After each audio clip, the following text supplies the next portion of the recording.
Did you know the most harmful habits after 70 are often the ones no one warns you about? After 70, life should feel lighter. But for many, it slowly becomes heavier, physically, mentally, and emotionally. And not because of age itself, but because of little habits that get overlooked, dismissed, or written off as just getting older. In this video, we're going to uncover 6 surprisingly harmful things that older adults keep doing after 70 without realizing the long-term cost. These aren't dramatic changes. They're quiet ones, like skipping water, skipping meals, or staying indoors. And the truth is, they can quietly steal your energy, strength, confidence, and independence over time. Stay with me until the end, because recognizing just one of these and making a small change could be the very thing that helps you live stronger, longer, and with more freedom than you thought possible. If you haven't subscribed yet, I recommend you do that now and turn on the bell so you don't miss any of these life-changing insights for aging well with strength, clarity, and dignity. Let's get started. Number 1. Ignoring hydration because you don't feel thirsty. One of the most common and most overlooked mistakes after 70 is this. You stop drinking enough water, not because you're stubborn, but because you simply don't feel thirsty anymore. As we age, the body's thirst signals naturally weaken. What that means is you may not get the same urge to drink, even when your body desperately needs it, and the danger is you won't feel it until the symptoms sneak up on you. Fatigue, confusion, constipation, dry skin, and even a higher risk of urinary tract infections. There's a man named Harold, 78, who thought he was doing fine. He had his morning coffee, maybe a bit of juice with lunch, and that was about it. But he started having dizzy spells and trouble concentrating. His doctor didn't find anything serious until they looked at his hydration. He wasn't drinking plain water, not because he didn't want to, but because he didn't feel he needed to. Within a few weeks of building the habit, just 1 glass mid-morning, 1 mid-afternoon, his focus improved. His blood pressure stabilized. He even said his skin didn't feel as tight and papery. And that's the thing. Dehydration doesn't look dramatic in older adults. It looks like tiredness. And most people never realize how much better they'd feel if they just made hydration a quiet daily routine. You don't need to force gallons, but you do need a rhythm. Try keeping a small glass by your bed. Have water before meals. Even mild herbal tea counts. Because when your body stops asking, that's not a sign you don't need water. It's a sign you need it more than ever. Number 2. Skipping strength exercises and only walking. Walking is wonderful. It keeps you moving, gets your blood flowing, and clears your mind. But one of the most common traps after 70 is thinking that walking alone is enough to keep your body strong. The truth is, it's not. As we age, we naturally lose muscle. It's called sarcopenia, and it starts happening faster than most people realize. By the time you're 75 or 80, even if you're walking every day, you could still be losing strength, especially in your legs, hips, and core. And when that strength fades, so does your balance, so does your stability. That's when simple things like getting out of a chair, going upstairs, or catching yourself when you stumble start to feel harder. Or worse, they start leading to falls. There's a woman named Dorothy, 76, who walked every morning without fail. But over time, her legs felt weaker. She struggled to stand up from the couch. One day, she lost her balance reaching for the remote and fell hard. Nothing was broken, but her confidence was. Her physical therapist told her something that changed everything. Walking is cardio. Strength is what keeps you off the ground. So they started slow. Wall push-ups, sit-to-stands, light lifting with soup cans. It wasn't flashy, but it worked. Within a few months, Dorothy felt sturdier.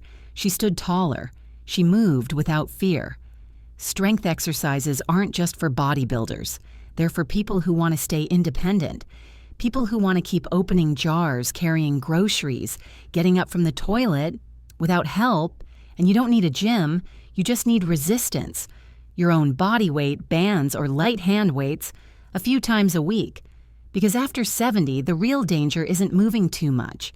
It's moving too little and losing the strength that once made everyday life feel easy.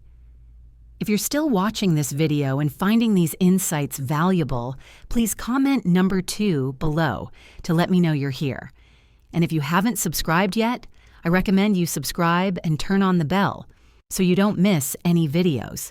Your support helps us continue creating good content to inform and inspire you. But here's the truth. After 70, undereating can be just as dangerous as overeating. When you don't get enough nutrients, especially protein and healthy fats, your body starts pulling from itself. That means muscle loss, a weakened immune system, slower wound healing, less energy, and even a higher risk of falls, fractures, and hospitalizations. There's a man named Ed, 81, who always prided himself on eating light. He said it kept him lean and clear-headed, but his doctor noticed he was losing weight too quickly. Ed had been eating the same 3 meals for years: toast and coffee, a small sandwich, and soup for dinner. Over time, it just wasn't enough. His energy dropped. His legs felt shaky. He bruised easily. When he started working with a nutritionist, she made small but powerful changes. An egg at breakfast, a little peanut butter with his crackers, protein powder in his oatmeal. Nothing extreme, but within weeks his strength improved, his thinking cleared, and he smiled more. This isn't about eating big, it's about eating enough. Enough protein to maintain your muscles, enough healthy fats to support your brain, enough real food to keep your body running strong, not running on empty. And if you've ever thought, I'm just not that hungry anymore, that might be true. But it's not a reason to let your body shrink when it still has life to live. You are not a burden for needing more fuel. You are not wrong for eating what your body needs. Because strength, focus, and resilience don't come from willpower. They come from nourishment, and you deserve every bite of strength you can get. Number 4, taking medications without reviewing them regularly. One of the quietest dangers after 70 isn't what you're forgetting to do. It's what you've been doing automatically for years, taking medications without checking if they still serve you. Most people start a medication because of a real issue, a blood pressure spike, a cholesterol concern, or sleep trouble. But what many don't realize is that our bodies change with age, and the way medications affect us changes too. Your kidneys and liver may process things slower. Your sensitivity increases. Side effects become more likely. And when you're taking multiple prescriptions or combining them with over-the-counter pills, supplements, or even herbal teas, you're in a zone where interactions can quietly build up and cause harm. There's a woman named Phyllis, 79, who had been on the same set of medications for over a decade. She trusted her doctor and took them like clockwork, but she began feeling dizzy, drowsy, and confused. Her daughter noticed she was sleeping more during the day and occasionally slurring her words. They finally sat down with a pharmacist who did a full medication review. Turns out 2 of her prescriptions were interacting in ways that only became dangerous after her metabolism slowed with age. They adjusted her doses, removed 1 unnecessary pill, and within a month, Phyllis was more alert, more balanced, and back to her old self. This doesn't mean stop taking your medication, but it does mean you should review them regularly, at least once a year, with your doctor or pharmacist. Bring a list. Include everything, even vitamins. Ask if the dose is still right. Ask if you still need it. Medications are meant to help you, not manage you, and you deserve to know what's truly working for you and what might quietly be working against you. Because your health after 70 isn't just about what you take. It's about how wisely and safely you take it. If you're still watching this video and finding these insights valuable, please comment number 4 below to let me know you're here. And if you haven't subscribed yet, I recommend you hit that subscribe button and turn on the bell icon so you never miss a video. Your support helps us keep creating helpful, inspiring content just for you.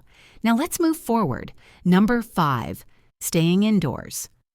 Most of the time, for many people over 70, staying indoors becomes a natural part of the routine, especially if mobility is limited, the weather is unpredictable, or social plans have slowed down. But what starts as comfort can quietly turn into isolation. And isolation brings more than just boredom. It brings weakened bones, weakened immunity, and a weakened mood. That's because when you stay inside too much, you miss out on something critical. Sunlight, your body's main source of vitamin D. And without enough vitamin D, your bones get fragile, your muscles weaken, and your immune system doesn't work like it should. But it's not just physical, it's emotional too. When you stay indoors day after day, your world starts to shrink. Time blends together. You stop seeing new things. You stop feeling connected. There's a man named Lester, 82, who used to walk his dog every morning, just around the block. But after a mild fall, he got nervous and started staying in. Within a few weeks, he felt stiff. His knees hurt. He slept worse, and he began feeling more anxious, something he'd never struggled with before. His daughter noticed and encouraged him to just sit on the porch for 10 minutes a day. That's it. Just sit in the morning light with a cup of tea. Within days, Lester said the air felt good. A neighbor waved. A breeze came through. It wasn't much, but it was enough to feel alive again. You don't have to walk miles, even just light through a window, fresh air on your face, or a short step outside can lift your mood. Help your body process calcium and support your sleep. Because life isn't meant to be lived between four walls, not when your heart and mind still want more. And the more you allow the world back in, even in small ways, the more you'll feel like yourself again. Number 6, avoiding new technology completely.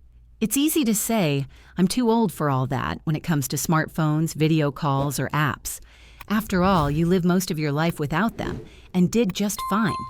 But one of the most harmful habits after 70 is completely shutting out technology, even when it could help you stay connected, informed, and independent. You don't have to become a tech expert. But avoiding basic tools like messaging apps, online appointments, or digital calendars can quietly isolate you, not just from the world, but from your own family. There's a woman named Marie, 74, who refused to touch a smartphone for years. She said it was confusing, noisy, and not for her. But when her grandkids moved away, she started feeling the distance more than ever. She missed birthdays. She missed photos. She missed the day-to-day chatter that now lived in group texts and video calls. With a little help from her neighbor, she learned how to do just 2 things: read messages and join a video chat. That's it. But it changed everything. Now she gets updates. She sees her grandkids' smiles in real time.